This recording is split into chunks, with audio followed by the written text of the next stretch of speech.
that align with their gender identities.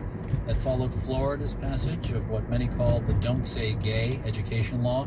Meanwhile, the Human Rights Campaign, an LGBTQ advocacy group, says major brands are among 220 companies that have signed a statement opposing such legislation. Marketplace's Amy Scott has that. Amazon, Apple, CVS, General Motors, Kellogg's, and Starbucks.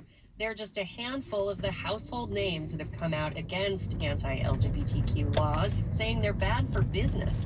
Jay Brown with the Human Rights Campaign says take recruiting. If you're an LGBTQ employee, you're going to look in places where governors are doing right by the community and not attempting to essentially erase us. Suzanne S. is a tech consultant who's planning to leave Texas because of its policies. We're not using her last name because she's the mother of a transgender child. Texas Governor Greg Abbott recently ordered the state to investigate parents for child abuse if their kids receive gender-affirming health care. The district court has temporarily blocked investigations pending litigation, but that's little comfort.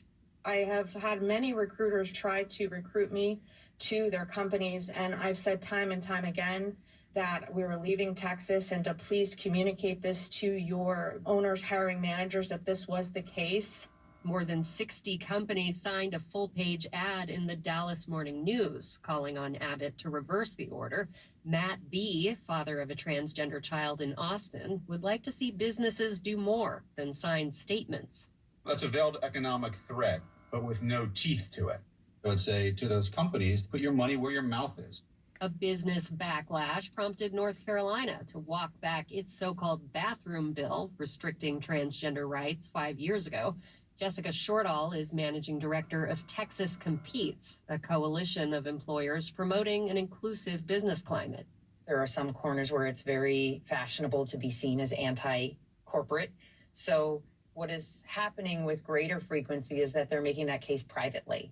And she points out of the hundreds of anti-LGBTQ state bills filed in the last decade, most have failed. I'm Amy Scott for Marketplace.